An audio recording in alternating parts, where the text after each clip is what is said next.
Hello and welcome all of you to today's special podcast show on Women's Day.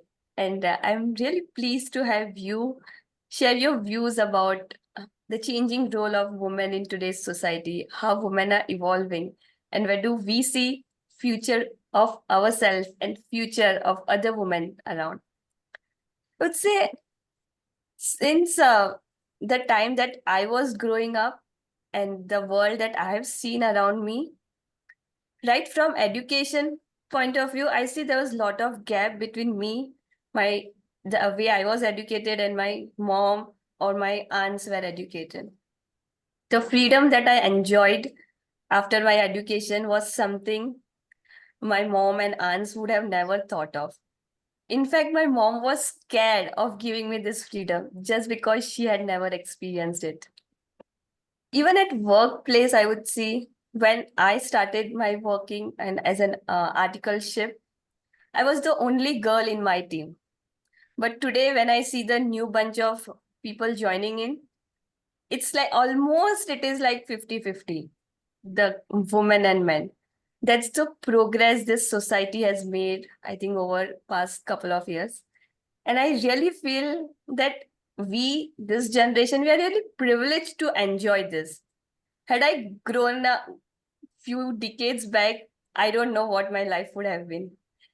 I don't know what my life would have been if I would have grown like a few decades later. This generation of 90s, I think we are privileged to experience the changing world, make ourselves comfortable. And so would be my questions to all of you to understand your perspective around this. So I would like to introduce today's panelist. We have Aastha, she is a happiness coach. We have Bhavya, she is a relationship clarity coach. And Namrata Bharadwaj, she is mental, physical, and emotional coach targeting towards a happy life. So with this, I would like to understand from you, Aastha, what was your personal experience around the changing role of women from self-love perspective? Thank you, Namrata. So you're saying personal experience, and I think this is one of my favorite topics, because that's pretty much been my journey, self-love and the changing role, both of these put together.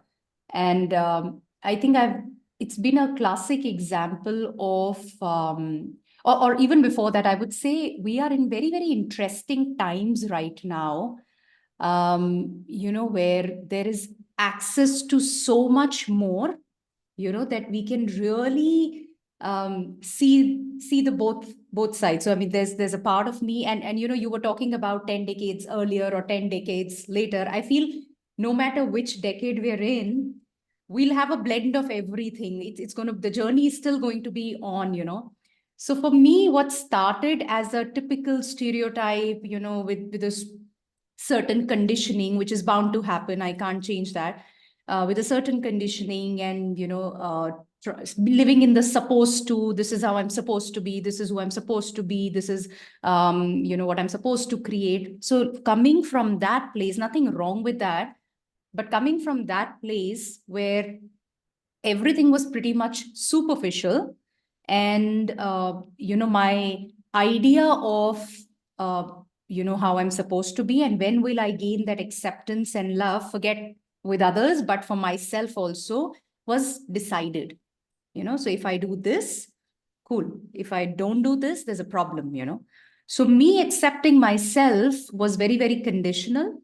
And I think all through my life, barring last few years, since the time I started working on myself, I even got aware of all of this.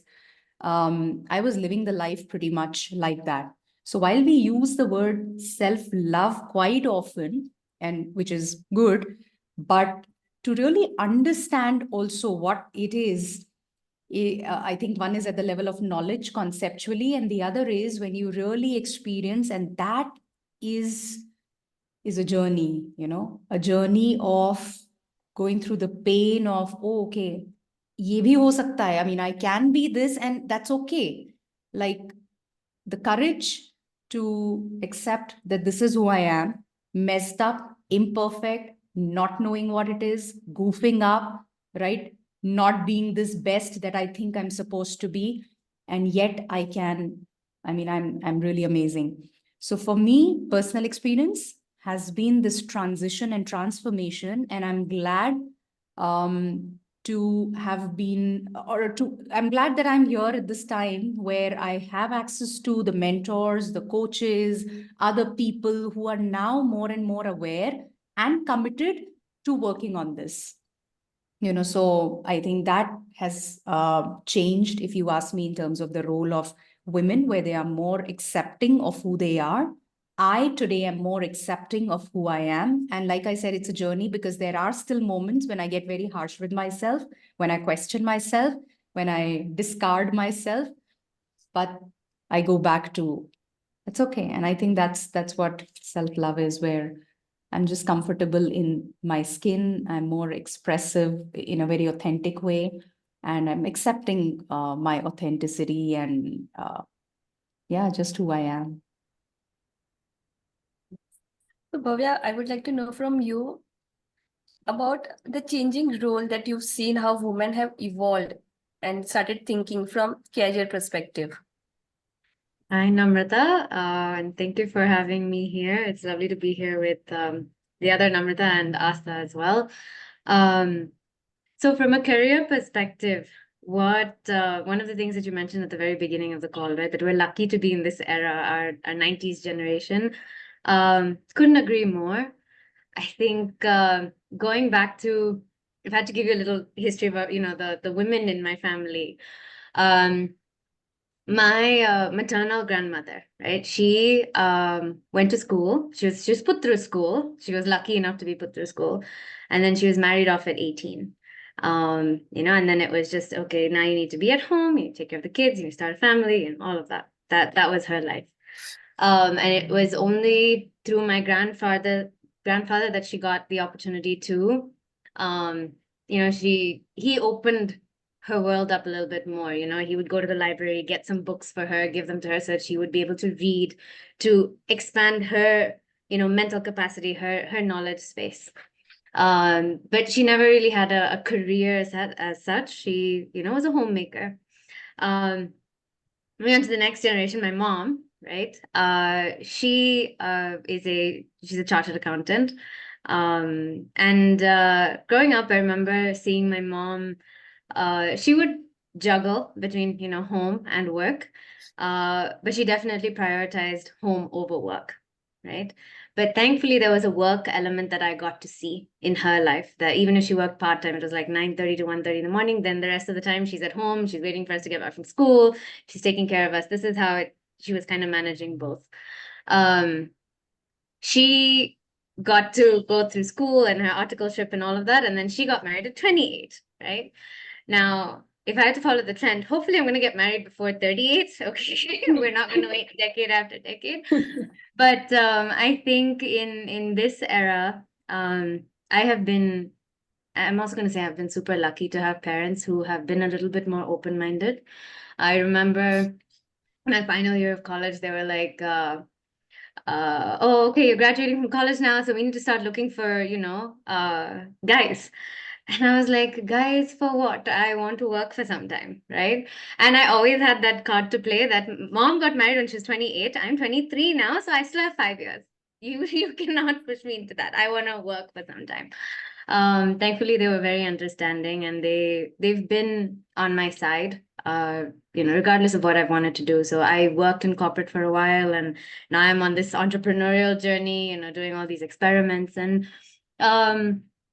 yeah, I think that's kind of the trend. I would say I kind of exemplify one of those trends of how women have been moving through the generations. Definitely seeing a lot more women entrepreneurs, women starting businesses from home, as they manage, home and career both, alongside their self-love and their own time. So it's, I think that's kind of the evolution we've seen in terms of career. Interesting. So now coming to you, Namrata, you've been part of a joint family while you were growing up. So Yeah. how so would like to know from you your perspective about the changing role of relationship that you would have seen among in your life and other women in your family. Yeah, thank you, Namrata. Yes, I am from a joint family, and I had seen two paths very strongly that men dominate because they earn money, and women, they are supposed to take care of the family. Any major decisions to be taken, it's the father, and father has been always a scary character in the family, right? Made by the mom, grandparents, and everyone. Father will be coming, do this. So we as children, we have picked up that father is a very scary character where we are not able to, where we cannot open up and talk, right? So I have an elder brother. Till now, he's so scared of my father that he's not able to talk about his emotions, about any difficulty what he's going through. Not only for girls, for like 30 years back, or you can say 40, 45, 50 years back, girls were raised very lovingly because that era had come where love, the girls were brought up in a very, very loving and a very protective way, right? But yet there was no connection between the father and the daughter, right? We were not supposed to be going and asking them or questioning them or just getting pampered also. There was a distance between a male and a female, whether it's a daughter, whether it's sister, brother, anything, right? Through that time and now, I can see my husband and my daughter gelling up so well. And that credit goes to us as moms because we have never made a father figure a scary figure. In fact, we tried making that relationship nurture beautifully, telling them, making them prepare both the sides, the daughter and the father also, that you have to be vocal about each other's thoughts. Like, for example, my daughter was growing up, she used to move out several times. Every weekend, she wants to go out, right? So, my husband never used to go and confront her or tell her, you're not supposed to go. But every time she used to step out, he used to crib. And here the father role is a merchant navy captain. Now you can feel how much exposure he has about the world. Yet, he is holding that position where he wants to stop all the time. Why she's going so much outside? You will have to repent for it, right? You won't be able to guide her. She'll be taking her own decisions. You vouch me. She's going beyond her limits. Fine. I used to feel very scared that time. I am giving that freedom to my daughter, and yet I'm very scared, right? And why I'm giving her the freedom? Because I could feel because of that freedom, because I didn't get that freedom, I couldn't take my decisions, major decisions of my life. I was always looking for support system, either my parents or my brother or my husband, right? Or sometimes my in-laws also. Okay. So I was not confident enough to take my decisions. And whenever there was a time when I needed to take a major decision, there was so much of fear and doubt and anxiety. We used to take the entire energy from inside to just stand by that decision of ours, right? So I feel that time in the relationship, it was always handed over, the responsibility was handed over to the elders, in-laws, or the father. And women were feeling very safe. Okay, they were having difficult time, but decision was not taken by them, right? In fact, I have heard stories from my grandparents and my mom also. Clothes were also decided by the others. They were not supposed to choose their clothes, right? They used to live a very minimalistic life and yet be happy because they were very, very living a very, very distinctive roles. Like I have to cook, raise children, give birth to the children. I have to take care of the cleaning of the house. But now today's women, like Bhavya, me, Aastha, you, and my daughter also, they are thinking about their financial independence. They are thinking about their financial wealth creation, They are thinking about their personality growth, how to be the best in the corporate world, and with that, nurture beautiful relationship. They want to be a beautiful mom as well, right? So few girls are being raised with the environment. They're very confident that we will be managing our roles. But there are women who are struggling. They're saying we do not want to deliver babies, right? Like my cousins, they got married, they're not delivering babies. Why? They're not sure about it because they have seen their somewhere struggling moms or their elder sisters, right? So what we pick up from the society, that becomes our fear and doubt. So coming out of this really needs a lot of self-development, nurturing of the environment, and society, or you can say a tribe, to pull a woman out. And when a woman comes out, she will definitely pull the daughters and daughter-in-laws also out.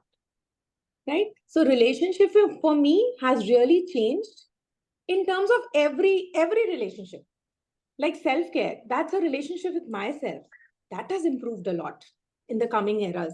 Because till now, I see my mother struggling and I hardly see any area of self-love developing in her.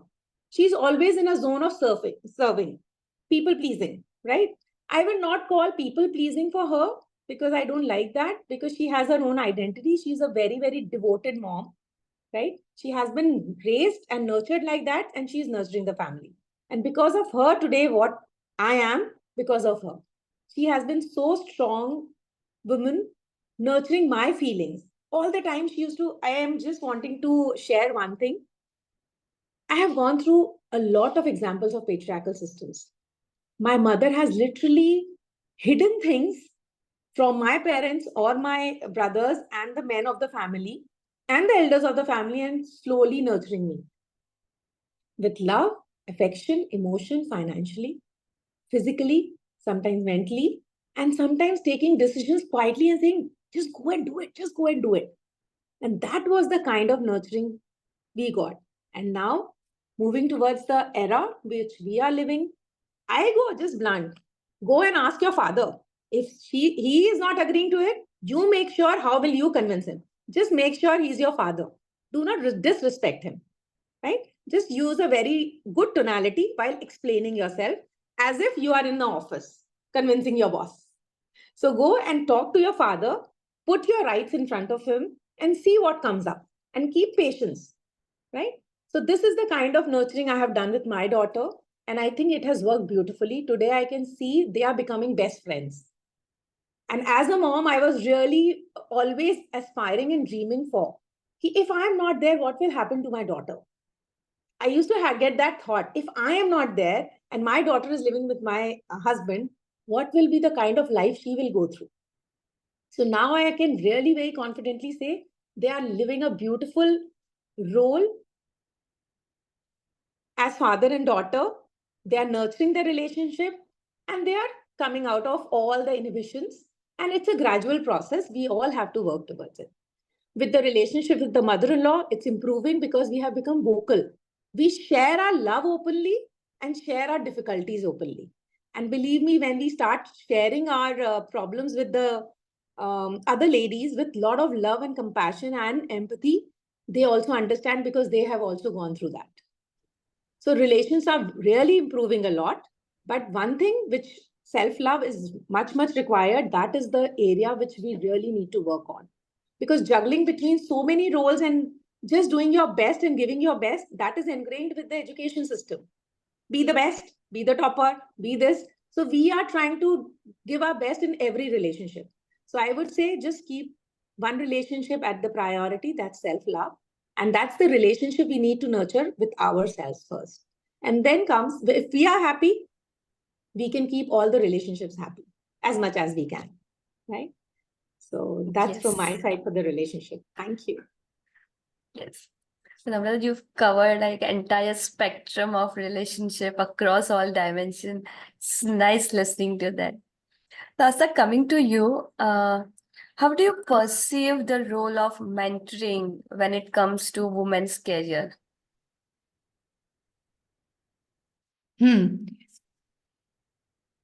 Okay, I think when it comes to career, One of the things which, and of course, we've seen the discussion that has happened so far, we've seen how women have evolved in the area, in the career, in the context of career. And we see women all across everywhere. Now, when it comes to career, or for that matter, anything else, it is, I think, a big game of mindset.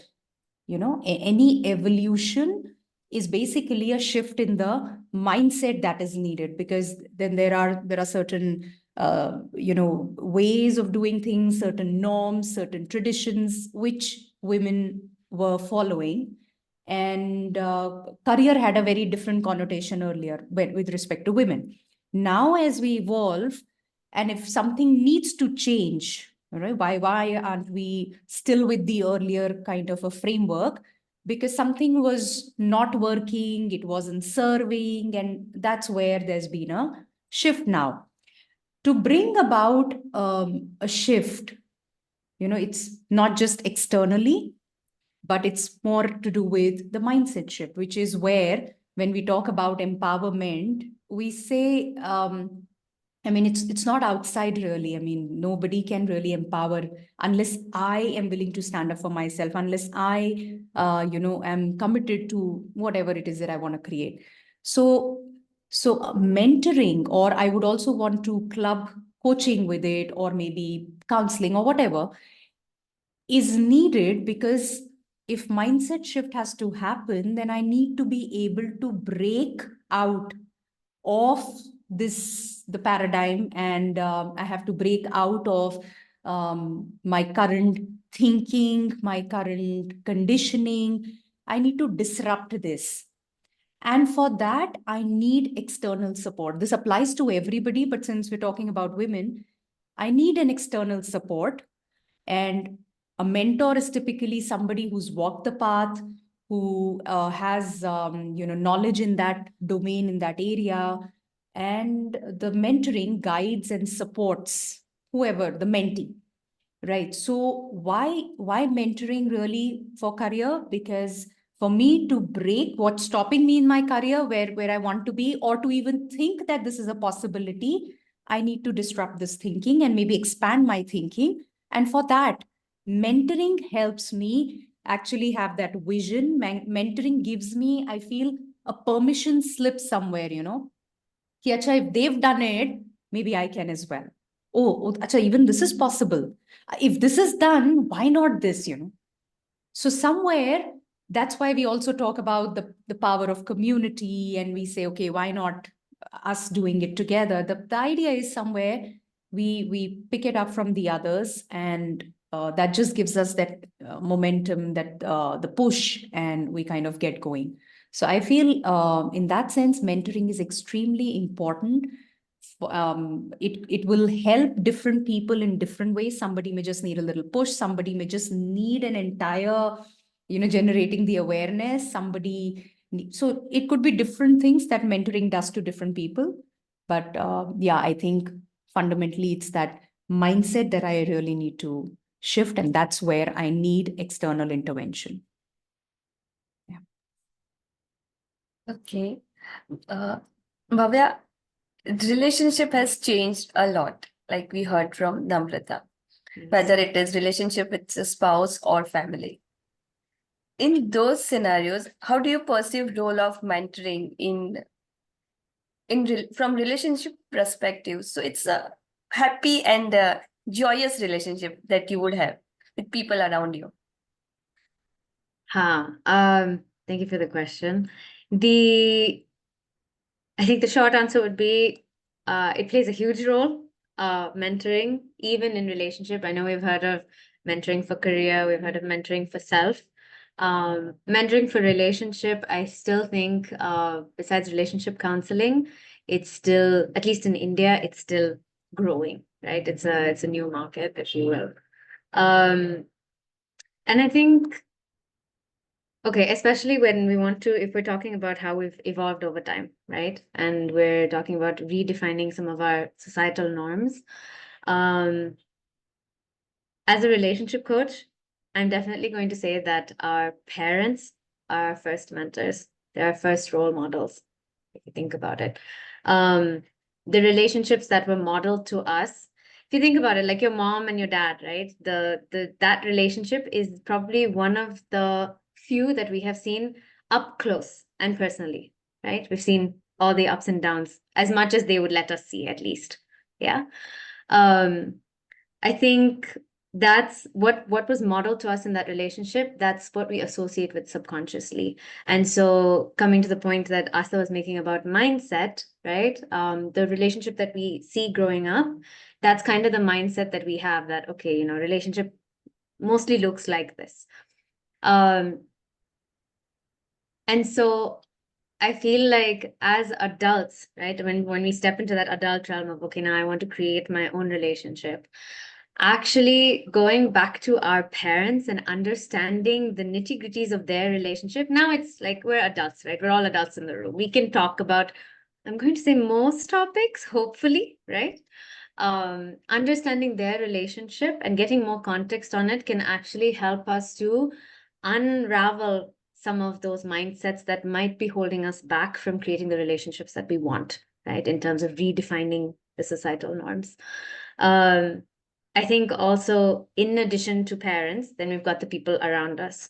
So our friends, especially if they're in slightly advanced stages of relationships or in life in general, I think they are also crucial to helping us. And then, of course, we've got, you know, the therapists and the coaches and everyone else who can help us in terms of mentoring us and guiding us on maybe it's unhelpful patterns that, you know, we've not really discovered yet before, you know, that we need to unlearn certain things before we can learn other things in terms of creating healthy relationships. And this is not just I know I've been talking about the context of romantic relationships in this case, but it can also apply to pretty much any relationship. I'll stay within the realm of personal relationships, but it can also, you know, apply in terms of professional relationships as well. So yeah, short answer, mentoring, huge role in shifting mindset and in disrupting thinking. I want to stay with the theme. Thank you. Namrata, you did touch upon the concept of self-love. And I think this is become very common these days. Not many people are even aware of concept of self-love. So what is the role that mentoring has played you in realizing the importance of self-love? Okay, thank you for the question, Namrata.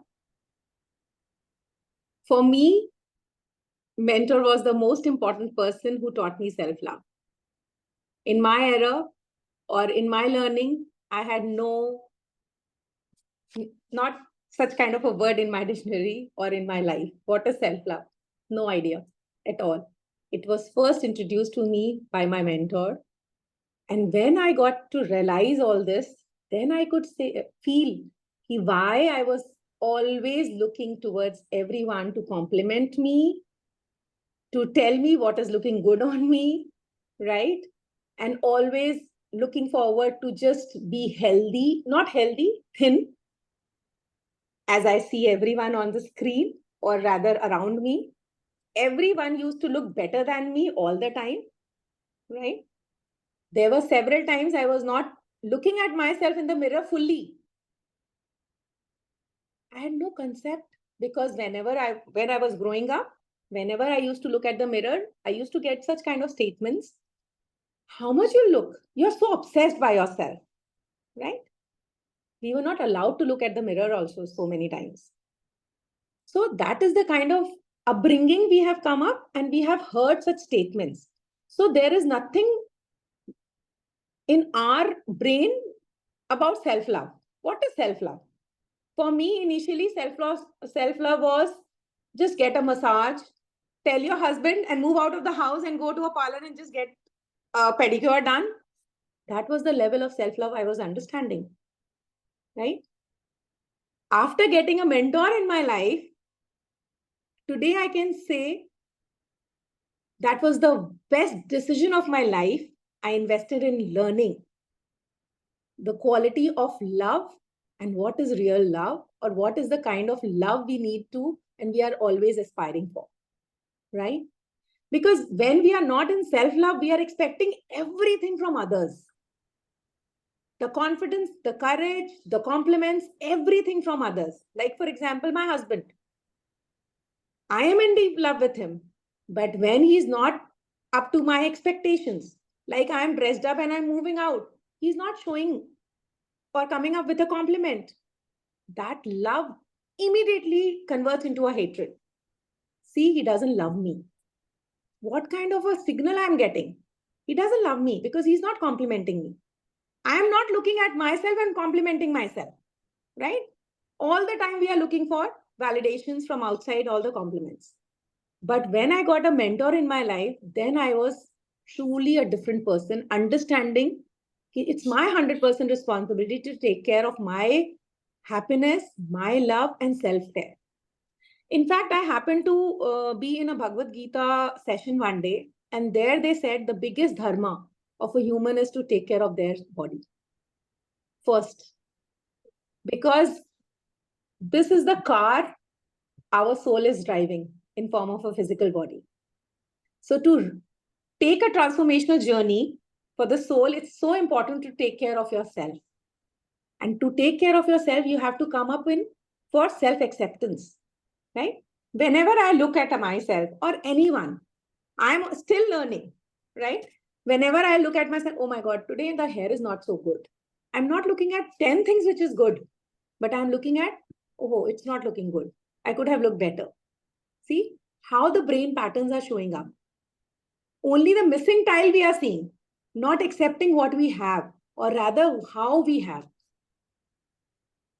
So the mentor was the person who really changed my life by changing my beliefs, my thoughts, the concept of self-love. I could feel top of the world and not feel guilty inside. Self-love was coming to me as a very big shame, right? If I'm loving myself, if I'm loving my body, if I'm taking care of my body too much, that was something very shameful for me, right? But today I want to just be vocal about it.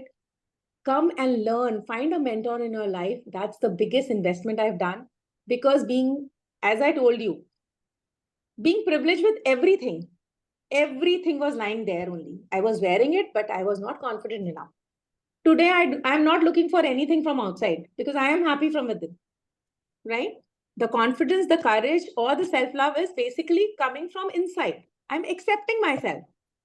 Like, for example, a small statement made a very big difference in my life. Everybody used to tell me, you are very weak.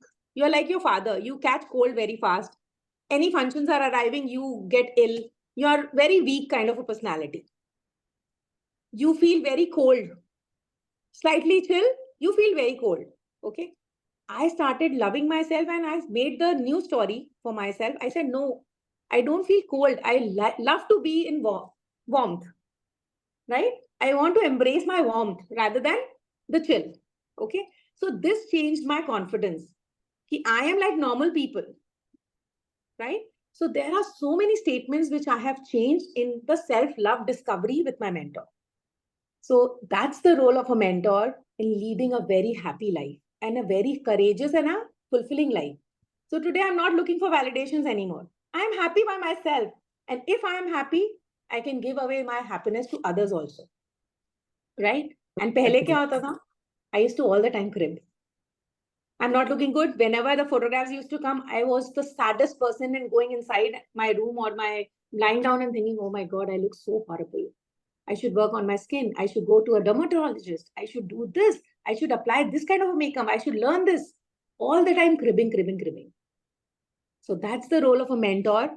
If no lipstick is there, then also I'm happy. If lipstick is there, okay, I'm happy. I am happy as I am.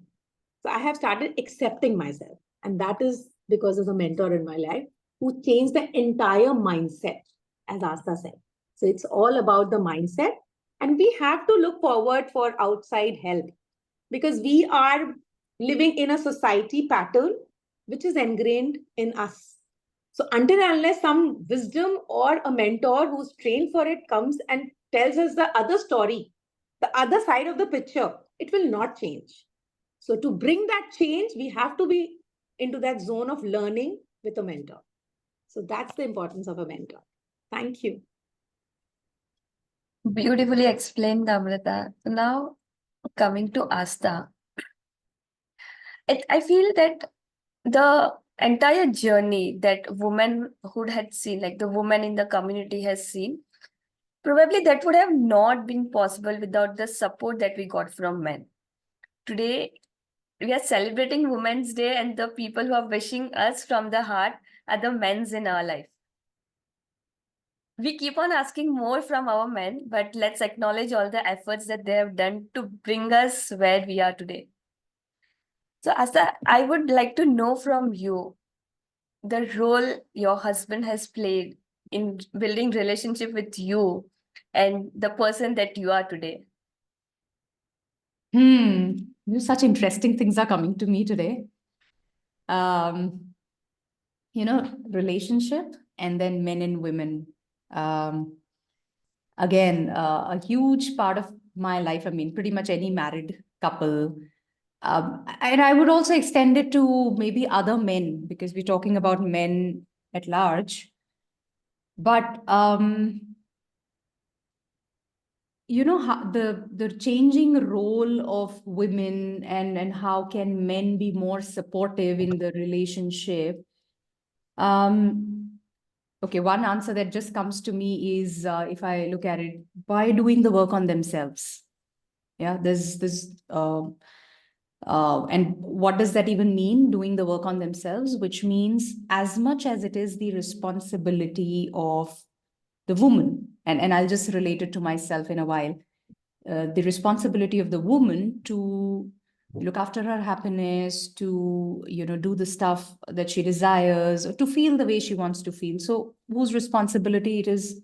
Mine. If I talk about my mom or my grandmom, and what they felt the way they did, not because they had bad husbands.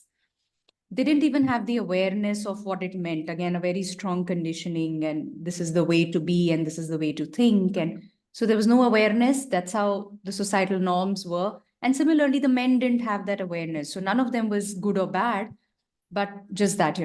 So I feel with the whole evolution, with more awareness, as much as we are standing up for ourselves, both the segments, which is men and women, right? So doing the work on themselves is the biggest gift we could give to each other. And this I've realized even in my relationship with my husband, if I pick my, the married, this thing, where it's not been easy, and it's, we've been married for 18 years now. No, not 20 years we've been together. And I realize again, now when I look back, how superficial it was. When we kind of got together, it was a love marriage, and it looked like, wow, this is the deepest thing that could have ever happened. But it really wasn't. It wasn't, because when I'm not aware, how could I, get into something which is deep? How would I even know when I have no idea about who I am and I'm not present to that? And what I realized today, standing where I am in this relation with all its ups and downs, even today, that it's a journey of every day you working on yourself and then you working together. And together means not like, okay, I'm doing my bit. Hey, now I think you need to do this, right? There's a problem here. So main to kar rahi hu, but you also do it better, No, it's not about that, but it's just that when I do the work on myself, then I show up very differently. When I show up differently, the other person, which is my husband or my father or whoever, has a different experience of me now. When they have a different experience of me now, then it leaves them feeling a different way. Okay. And when they feel differently, of course, then they act and behave differently. Right. By and large, this fundamental or this formula works. This is how we are, unless there are some fundamental issues, where I'm not talking about an abusive marriage or something like that. There also, I mean, it's pretty much the beliefs and stuff that's happening, but I'm just keeping it to a generic broad thing. So, so this is what happens. So then it just boils down to very, very simple, not easy though, that I do the work on myself and things outside change. They may not change just the way I want them to. अच्छा ये हो रहा है तो अब relation ऐसा हो जाएगा.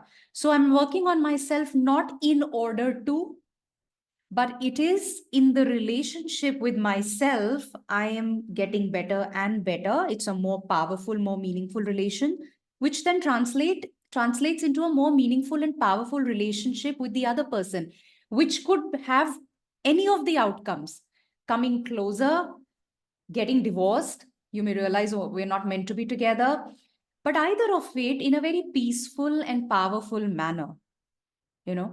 So I think, coming back to linking it back to where we started, what can men do? Do the work on themselves and hold space for the other. What can women do? Do the work on themselves and hold space for the other, right? And I think, purely from my experience, where I was in a zone of blaming my husband. Why? Because of certain experiences that I'd had. And then there were certain labels. Now, yes, by all means, my experiences were not, incorrect. They were my experiences. I was left feeling a certain way. But being in the victim mode, which I loved being in, blaming, it's the easiest thing to do, didn't quite give me anything until I said, okay, am I willing to take charge? Or I sulk my entire life, or can I take charge and step into the creator mode? And creator mode is only about me doing the work and me willing to get into the tough zone.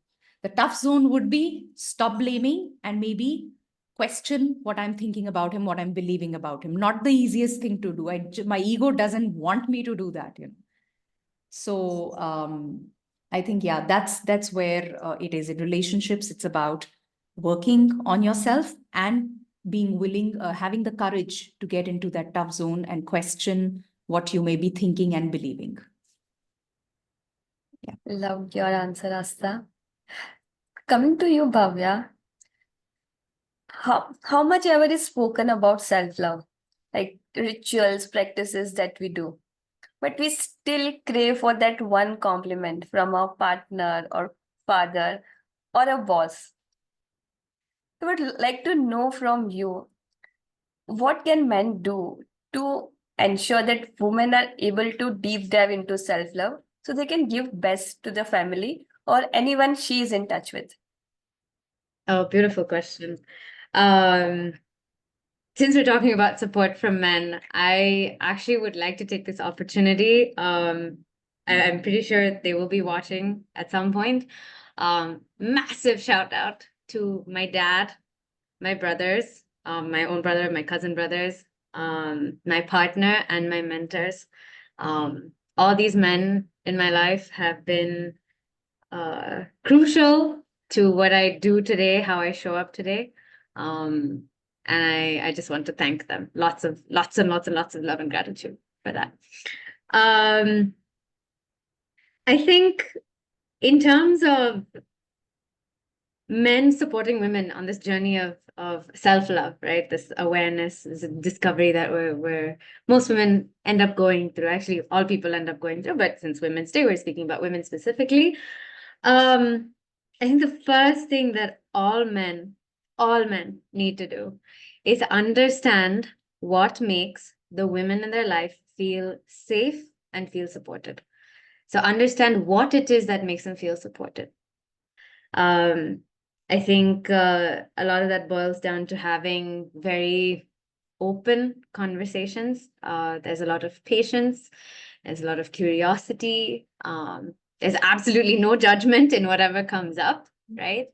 And so that kind of understanding, I think, is crucial first before they actually start to do anything to support the women. And this is not just in the context of, like a husband with a wife. It's a brother with a sister, and an adult son with his mom. In all relationships where a man can be associated with a woman, I think it's important that they understand first. So that's step one. The second will be based on what they understand. What their understanding is to create that zone of what I like to call containment. Okay, which is it's basically, if I had to look at it more energetic concepts, it's like creating kind of a boundary where a woman's feminine energy can come into play, where they can flow, they can be. And I think creating that containment, one of the very, very key things is it's stemming from an idea of giving, providing protection, right? Protecting as well, but without the element of control. And I get this a lot from men sometimes. How can we protect someone without controlling? Even from parents to their kids. How can we protect the kids without controlling them? Well, it's possible. Now, the key is, can you learn how? Are you open to unlearning some of those things so that you can learn how to do that, right? How to create that containment. Going into that, holding space for your partner, as a man for his woman, as a brother for his sister, as an aging son, adult son for his aging mom.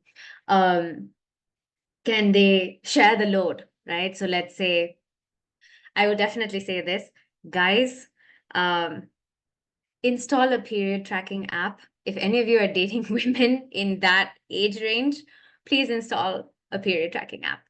I can tell you that for a lot of women, the truth is that we're moving into an era where, women are not just handling home anymore. They're doing home plus work, home plus finances, home plus a lot of other things.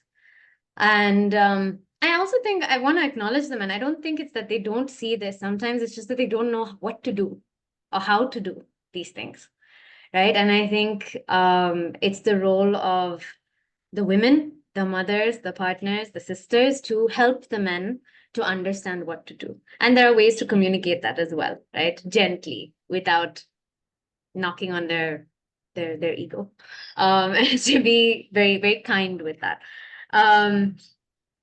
For a woman, I think with that reality where we're transitioning from home to home plus XYZ, we still have our biology to deal with, right? Our monthly cycles to deal with. The truth is that we do have a lot more hormones in our system that come into play than in a man's body. And so the way we operate in a month does vary based on that, based on our biology. And I think one of the greatest gifts any man can give a woman that he's close to is to understand where in the cycle that she is. I understand that a lot, especially in India, it's like still, I would say, somewhat taboo to talk about this topic. And I think that's where we go into the previous question that you're asking about redefining societal norms. This is one of the things that we definitely need to move towards as a society. It should be okay for a guy to have a period tracking app on his phone. And this goes to all guys. Like, do not shame your guy friend for having that app on his phone, right? It's okay. If anything, can learn from him how to be there for your woman as well. Yeah. I think in this way, as we move towards this, sharing in that responsibility, understanding that, okay, when a woman is, about to have her period, maybe she's going to be a little bit lower in energy. She's going to need to maybe focus on herself a little bit more. What can you do in those moments from your understanding of the first step, right? How would she feel supported? What does she need? How can you be there for her? And this I think creates not just opportunities for women to build their own self-love, but also to create more beautiful relationships in general also. So thank you. Loved it. Loved it. Coming to you, Namrata. So you started your career at almost, I would say, ripe age of 48, 49, when nearing towards 50. So in this journey, how has your husband, your son supported you? Also, how does your father look at you when you are now it's a big transition, right? From a mother identity to a coach identity. And what more do you expect from them? Definitely, Namrata.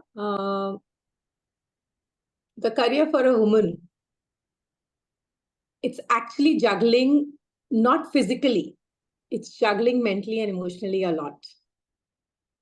Because everyone thinks if you are a career woman, you are not doing your bit 100% to the family. You're not giving 100% to your husband or your kids or your in-laws, right? This is a norm which I have been hearing. Maybe the next generation will not. Or maybe the corporate ladies, Aastha and Bhavya, are not hearing that. But I have come and I keep hearing all these statements, though they are very annoying. And I am working on it to just stop the men to make these kind of statements on working women or smart women. So I just want to tell every man hearing this interview, we are all equal. You have your own roles, we have our own roles, biologically and physiologically, right? But mentally and emotionally, we are all human beings. If the jokes are cracked for women, they are actually feeling hurt, right? And I would request the media, the content creators, the movie creators, just bring up with better content for laughter and not mimic the females, where every time a man is just cracking jokes on females, right? So it has been beautifully covered by Aastha and Bhavya. Such a beautiful conversation this is, right? Men need to be really, really thinking about women now. And we have, as women, also we have to be vocal about several things which were hidden from men, right? We cannot just blame men because they are also a product of the patriarchal society. They have been raised like that. So we have to be very considerate enough for them also to make them learn. And for that, the entire women community has to be together. They have to be raised and taught how to train their men and the boys, right? We have been training our women or girls.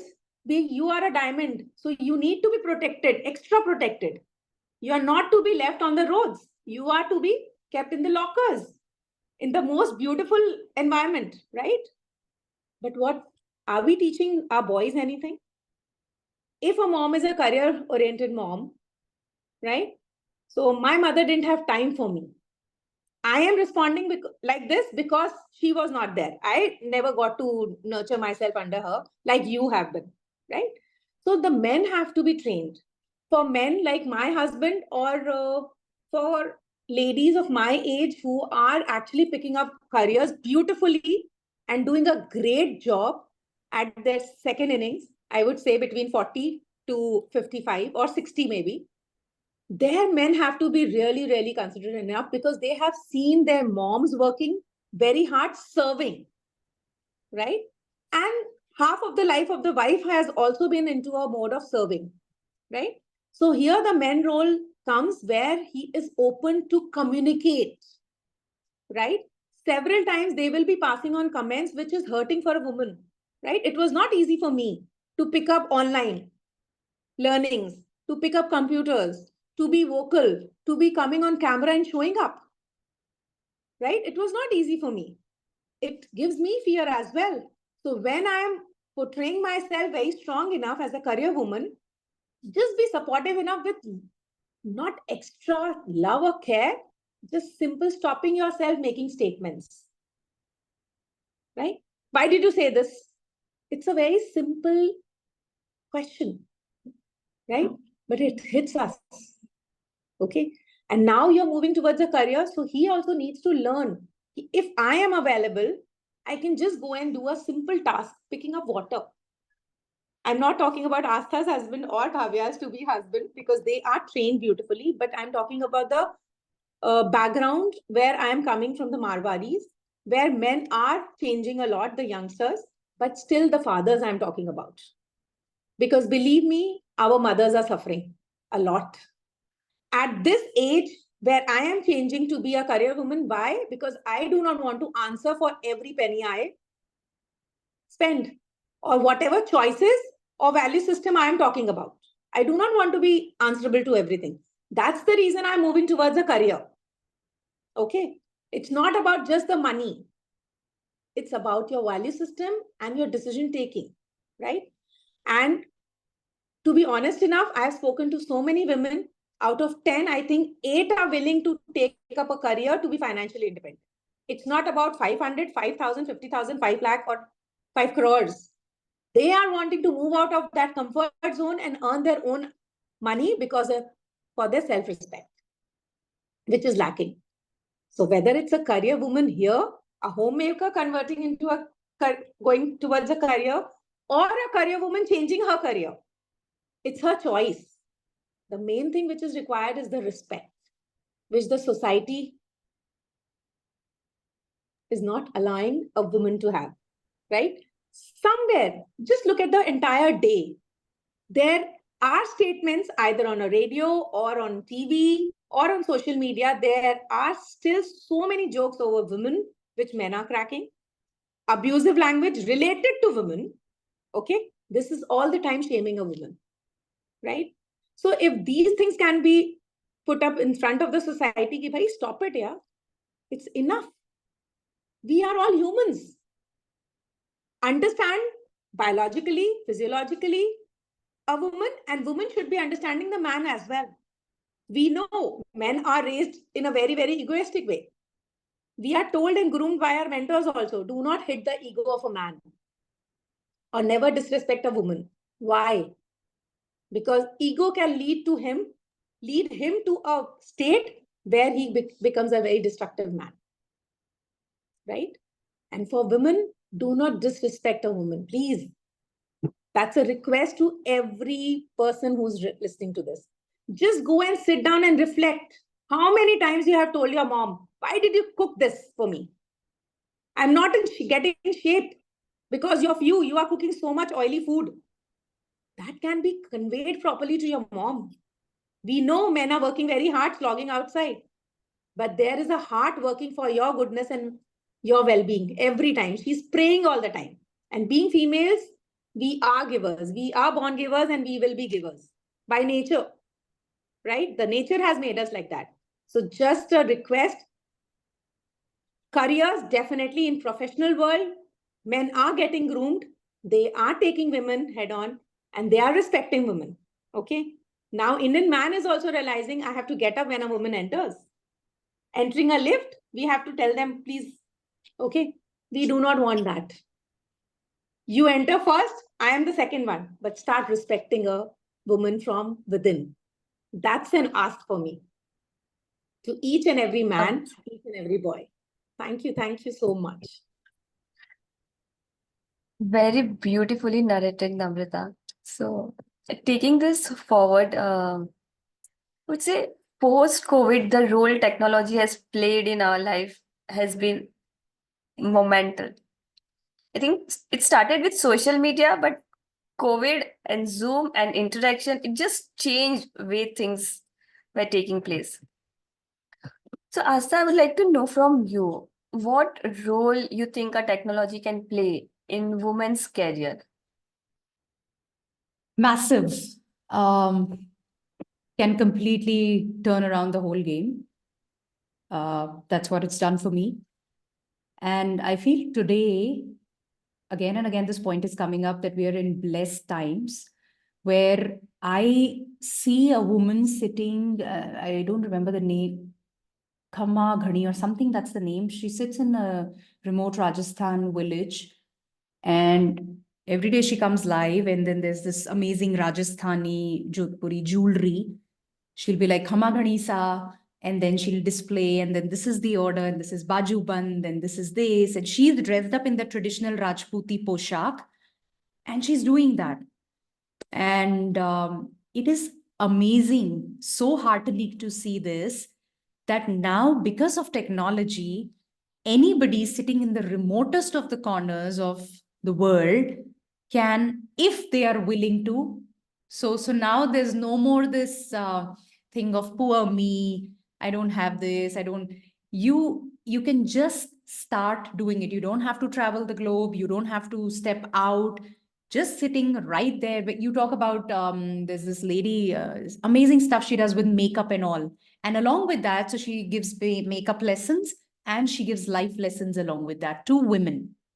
You know, there is so much you can do with technology coming in.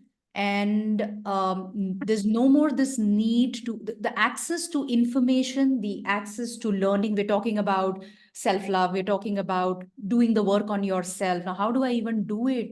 Suna to bahut hai, but kahan jaun, kya karu? Online. Everything is available at like a no-brainer entry, you can get into it. And that's how it is. And I think for me, 2020 COVID, when COVID happened, since you mentioned, that was like a game changer. And everything where coaching was unimaginable online, because it's deep, you've got to be there together, ramne samne. So I never ever got into a session on a like a conversation also on phone. So any of my coaches would say, okay, can we do it online? Or I said, no, you have to be there. Even if it's a 30-minute session, be there in front of me physically. When COVID happened, we were forced into exploring other things. And that's where Zoom came in and as a savior, and unimaginable, everything shifted there. So for me, every single client of mine was now on Zoom because they were all outside of my city. Unimaginable for me. So I'm every client outside on Zoom, coaching happening right there. And it was just a barrier. That's what I realized, that it just cannot happen. It was as deep, it was as powerful and as value, packed as it could have been. So I feel technology, remote working opportunities, whether it's corporate, there's this work-life integration that's happening and a lot of flexibility that's come in. It has facilitated the whole journey for women, made it easier for them, and they're able to manage things in a nice way. For me, because this is happening because of technology, all of us sitting in different parts of the country and coming together and sharing, and who knows who's going to listen to what and will get benefited because of this. So I think for me personally also, and the way I see every day women coming up, social medias are a big example of this. It's worked wonders. And the only thing I would say to women, whenever I get a chance and I meet somebody, even when they are entrepreneurs or doing different things, I say, please come online and start creating videos. Even if you're an entrepreneur and you're doing something, which you feel ki, haan, theek hai, I have a showroom and, it's just a furnishings thing. Why not start coming online and talk and educate people, let them know what it is. Lawyers, one of my friends who's a lawyer, I say, people have no idea about basics. Start talking. Whatever your message is, it could be the mess of your life, it could be professionally what you're pursuing. Technology has made it so easy for you to reach to masses. And reach to masses not because you want to earn money and you want to have the fame. They could be the byproducts. But again, in that journey of evolution, you realize at some point that, okay, fame looks exciting, but then true fulfillment is something else. So when you start giving that message and people are served by that and they are benefited in some way, no idea when people pop up and they say, hey, I heard that from you and it just helped me so much. It is so fulfilling. So yeah, I think that's the magic, the wonders that technology is doing. Yeah. Yes. Money would definitely come as a byproduct, but the sense of fulfillment you derive is the driver that you can carry along each and every day. Really touchy points and could feel by heart. Coming to you, Bhavya, with technology, the relationship has also gone to a different level, right? I would remember when my parents got married, the only time they could converse with each other was when they would see each other face to face. But today, whether it's video calling, texting, or whatever you say, 3D AI, any image that you could pick up, or carrying different photographs of your partner, has really changed the dynamics of relationship. What are your thoughts, and how do you feel that technology can really help couples in strengthening their relationship? Wow. I want to actually acknowledge that. I think technology, when it comes to, relationships, it's a bit of a double-edged sword. I'll just be honest. I think there's definitely pros and a few cons to it. I think for the first thing, it's that it's really opened up the boundaries that we used to set for ourselves, or I think in general society had, that okay, if you're in a particular city, then you want to marry within that community whoever you know, and they would just be looking there, right? And now you've got all of these platforms, you've got dating apps, and people are dating across cultures, across borders, across age groups. So I think it's really opened up the potential for relationships, and for people to find the right partner, or whoever they deem is the right partner for themselves. So in that way, it's been nice. I think especially for couples, with the grind of this era that we have, where there's work to be managed and there's home to be managed. I definitely think for couples it's made it a lot easier to keep in touch, to check in on each other, especially if one is traveling, if they're doing long distance, it doesn't quite come the same as being there in person next to somebody, but I think still to at least be able to see them, right?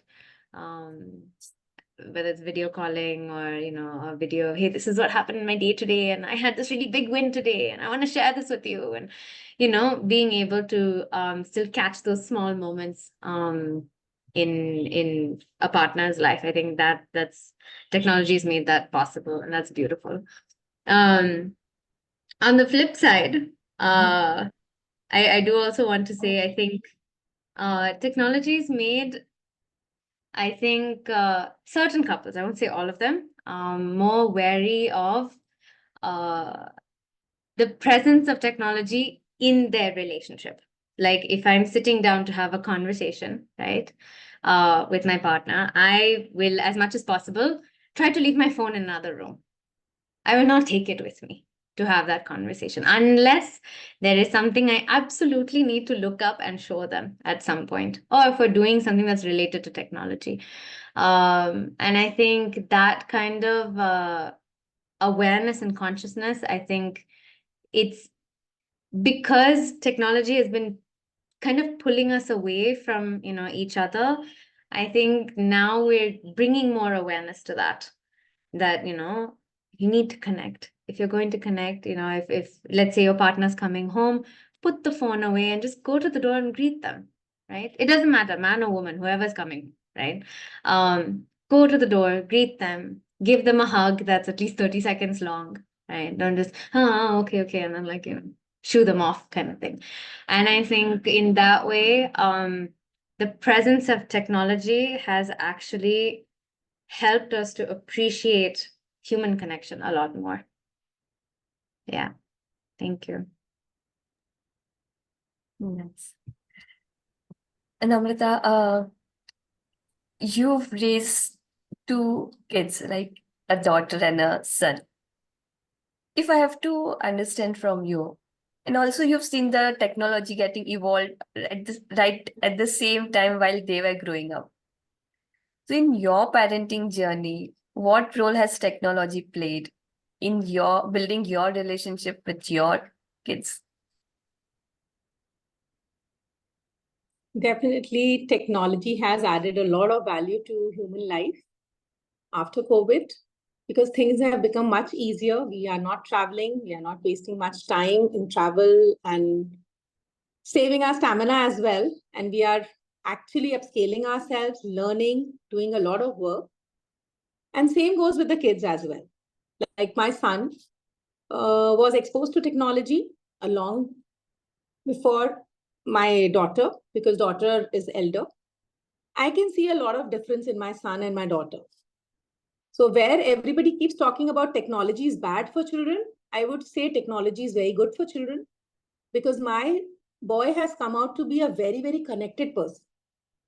Because he made sure throughout COVID, or now also he's studying, he's not at home, he's in a hostel, he makes sure he makes use of the technology and connects with the entire family. The bond is becoming much, much stronger, right?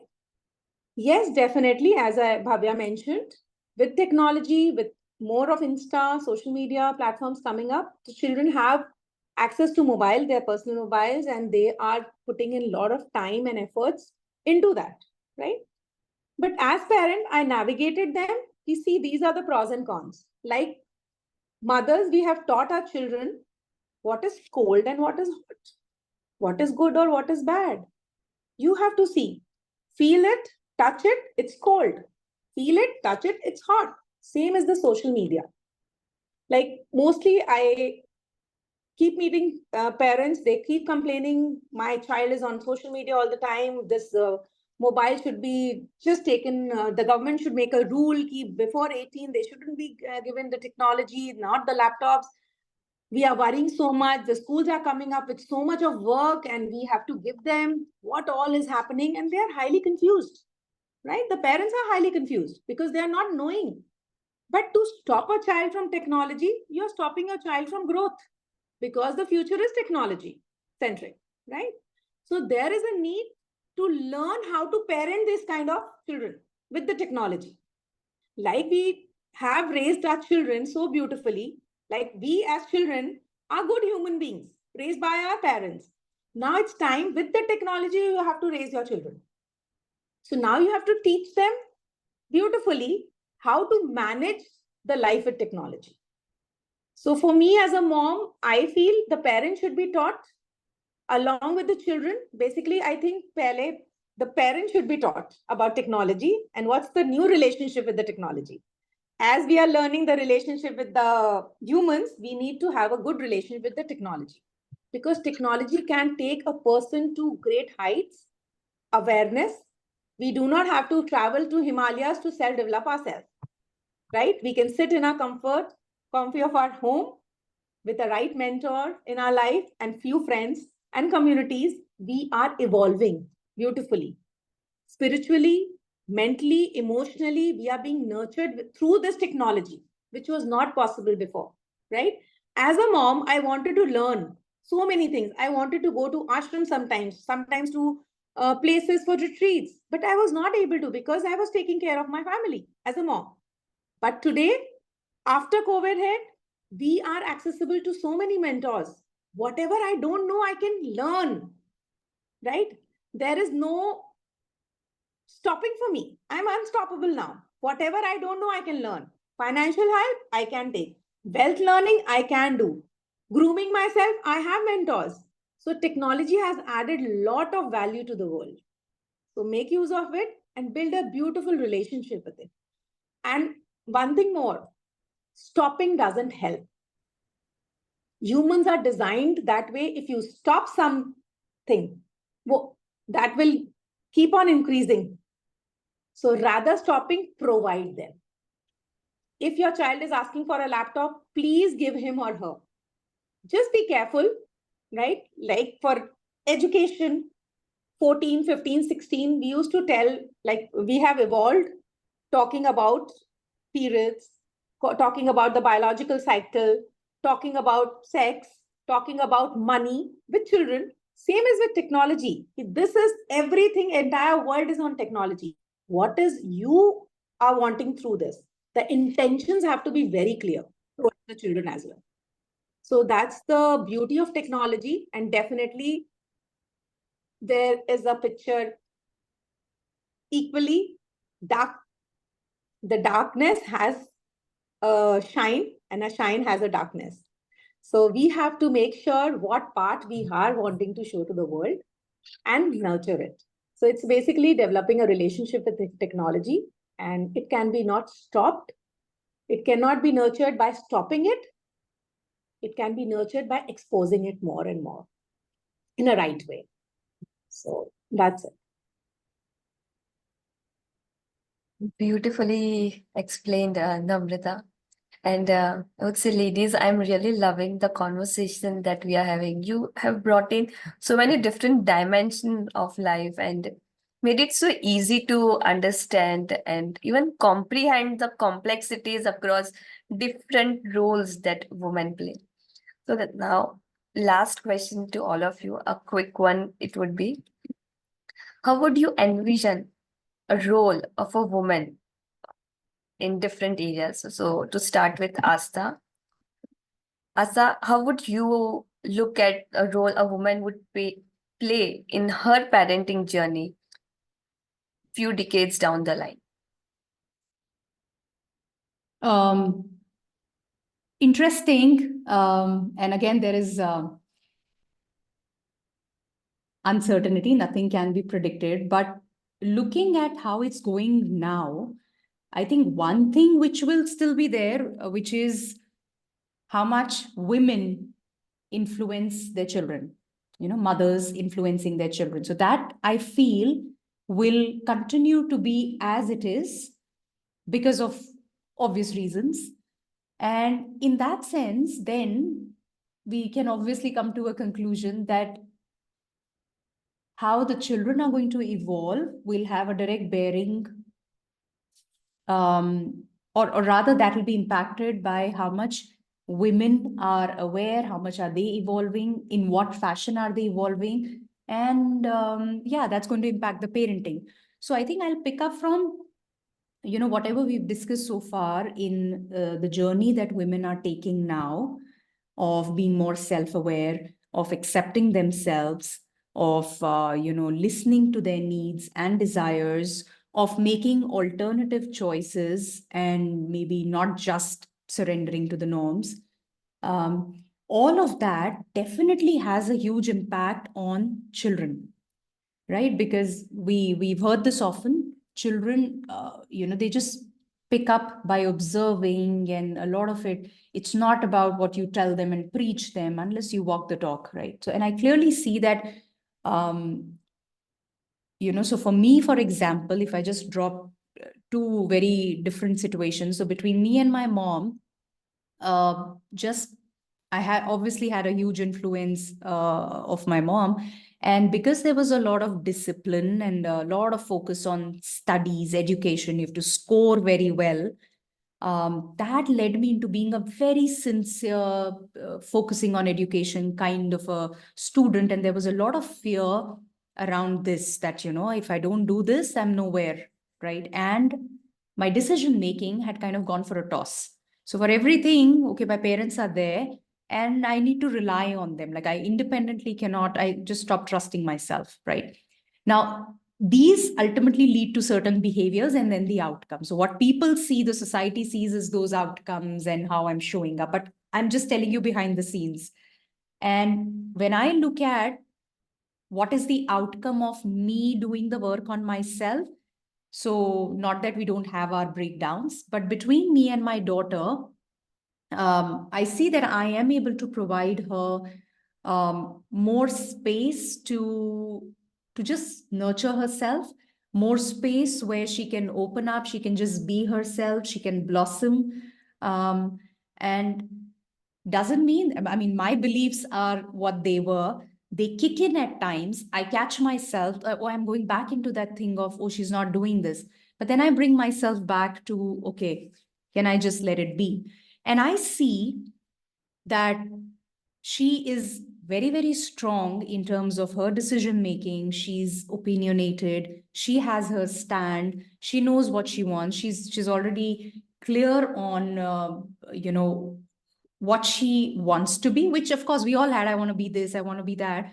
But the depth of that passion and the knowledge and the research around it in terms of how do I want to go about it, what's the process, which country do I need to go to, what will happen after college, the research that she does, and a lot of different things that she does, I think directly or indirectly comes from who I am being, who her dad is being, that comes in. So maybe decades from now, it's just going to be, I feel it's going to be an outcome of it's going to be hugely impacted by how the mothers are going to be in their evolution journey, which is, I think, the way we are now.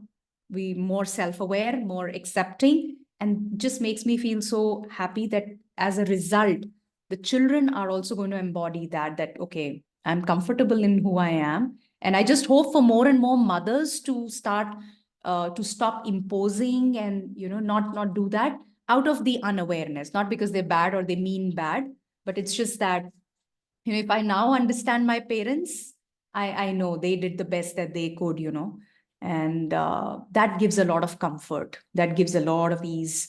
So I feel that's what's going to happen as mothers. The more work we do on ourselves, the more we can push that. Children will be more aware. They'll be more evolved. And anyway, the generational evolution is anyway going on. This will add on to it.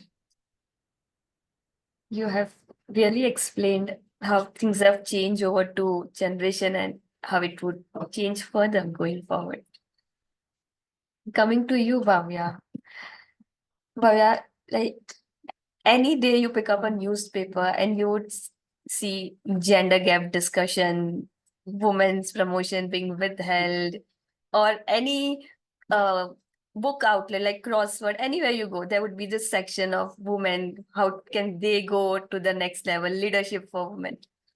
How do you view women's role in her career journey over next few decades? I think, well, thank you for the question. I think we're in very, very, very interesting times, just because of the previous topic that we're talking about in terms of technology and everything. I think that's also empowering women in terms of their career, for sure, right? One of the things that I feel like we will definitely continue to see, the reason why there's a section that exists in Crossword, right, about how you can make it to the next level and women in leadership, is because the truth is that women actually make amazing leaders. There is a book called Lean In, written by Sheryl Sandberg. And in that, she highlights one particular case where she talks about how between women and men, both will fight, and they will fight passionately. They will compete passionately. But men typically tend to compete for themselves, while women tend to compete for the team. That wherever a woman goes, she will take the team with her. And that's more of like coming from I would say what I like to call queen energy, right? So she's taking her kingdom along with her. So I think women in leadership, for sure, we're just going to keep seeing a spike right there. That I think is one of the roles that will continue to grow for women. And as we see that, I think another trend that we might see in workplaces, Aastha, you've been in corporate, I'm sure you'd agree, and maybe Namrata as well, that corporate was designed back in the day when men were primarily in the workforce, right? It's designed a certain way, and over time, as women enter the workforce, like when I was talking about, my grandma, my mom, and then me, as women enter the workforce, things have changed, they've evolved. But are we still where we could be? I don't think so. And I think that's one of the trends that we're going to continue seeing, that as more women come into leadership, the workplace is going to change to become more conducive for women. I remember feeling like when I was in corporate that when I would go to work, I literally would have to kick into my masculine side. I have to show up as a man to compete with the men. I have to show up as a man so that I can do everything that the guys are doing, or I'm not going to be seen as their peer. I've definitely felt that pressure. I've been like the only female engineer. Back when I was an engineer in my career, I've been the only female engineer in a room of guys. And I still had to stand there and hold my stance and say certain things in a certain way so that I could command the same way that they commanded in a room. And so I think we're definitely going to see a lot more of this. Is an interesting topic that I see little bits and pieces of here and there, but it's not fully being entertained yet. And that's the concept of bringing femininity to work. right? How do you lead from a place of still being in feminine energy? How can you still perform at your top while being in feminine energy? And that's it's a very, I keep talking about it, but it's a very nice concept that's kind of on the rise now. It's just in its infancy stages and it's starting to show up. And I think from there, one of the things that we will also see is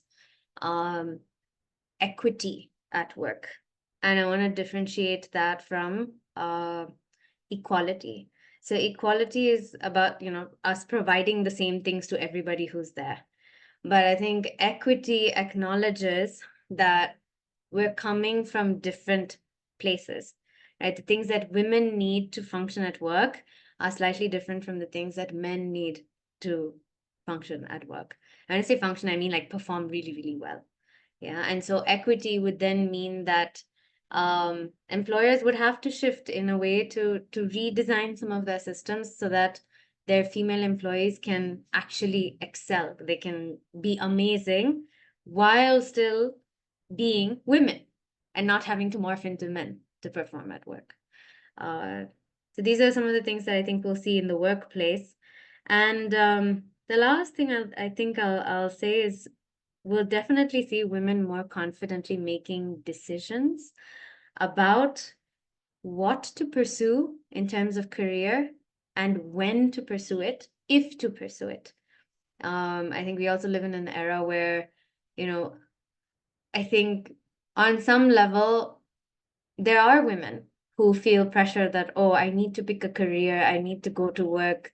Everyone's going like, I have to earn money, I have to do this, I have to be financially independent. They feel that pressure.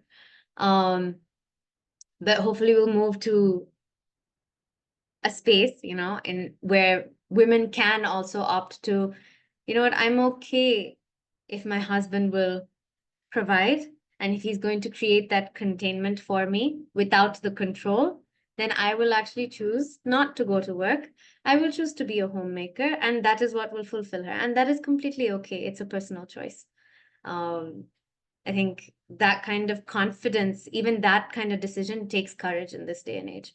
So I think we'll definitely be seeing a lot more confident decision making by women. Thank you. Great.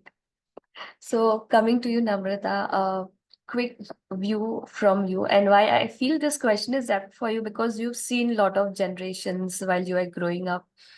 And what do you see? How would women's role change when it comes to relationship between spouse, between children, and within the extended family, with in-laws and other extended family? So your Yes, views sir. on this, Namrata. Thank you for this lovely question.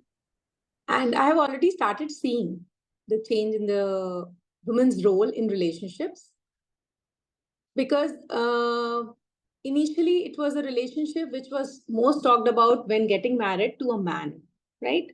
There used to be a honeymoon just to understand your man. Now the relationship will be nurturing much, much more. There will be more moons with your mother-in-law, with your father-in-law, with your brother-in-law, with your sister-in-laws, because it's not only the relationship with the man we are looking for. It's the entire relationship which nurtures a woman. If the relationship with the mom-in-law is not good, then also she's not happy, right? She wants the relationship to be good, both the sides. The aspiration is from both the sides. Okay, it's not only the daughter-in-law, the mother is also wanting to nurture the relationship. But because it's ingrained inside, it's difficult, these norms will break, right? Sometimes mother-in-law and daughter-in-law will be sharing much better relationship rather than a biological daughter, right? So the new era where women's role will be changing beautifully, understanding and making choices, as Bhavya said, in every area and aspect of life. We will become choosers, right? We will make choices. And the man will be also very comfortable making the choices, right? If a girl is capable of earning more than him and he's better in the home chores, he will choose to stay back and nurture the children. And that will be a state where the couples will be happily delivering babies and nurturing a new generation. So the era coming will be a beautiful mutualism where they will be choosing their roles without thinking, being judged or by labeled by the society. And that the role the women will be playing, because by a strong woman coming up, they will be showing up, taking their roles outside their homes beautifully, right? And they are showing up. They are becoming the best, basically.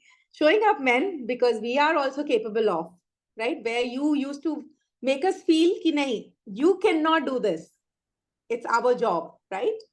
But maintaining our femininity, we will be showing up men. So that will be the era where women will be choosing and men will be also happily choosing the roles. And that will be contributing in a very beautiful, nurturing society, right? All the fears will be diminishing slowly, slowly, and new fears will be arising. So it's a constant work. So just hoping for the best. Let's all contribute to a happy life and a happy society. That's the best we can do, right? For the nature also, we should start teaching, learning, implementing better things to nurture the nature, giving back nicely to the nature, taking up the responsibilities and creating a beautiful society. That's the women's role. She thinks, as Bhavya beautifully put up, man thinks in one way, in one direction. Women thinks as a whole. So that's a woman's role to nurture the society. So she'll be putting all her efforts to nurture the society, not only one role, right? So that's a very, very important role women is holding right now, right? Thank you so much, Okay. Namrata. Thank you. I would say thank you to all of you. It was really discussing these points and understanding, I think probably generations of activities or pains that women have gone through, and the outlook that we see for ourselves and for other women out there. Also thanking men for all the contribution that they have done in our life to bring us to a place where we are today. So thank you for coming for today's panel discussion. Thank you for sharing your views, and thank you for being so honest with yourself and to all of us. Thank you so much, Namrata. Thank you, Namrata, Bharadwaj. Thank you, Bhavya. Such a pleasure. Thank you, Namrata, for having us. This has been beautiful. Thank you to all the women and men for making this world a better place. True. Thank you, Bhavya. Thank you, Aastha. Thank you, Namrata, for bringing up such a beautiful conversation. And I hope all those who are watching this, anytime, anywhere, it can be impactful. It can add on some value to their life in nurturing a beautiful life somewhere. Thank you. Thank you so much. Thank you.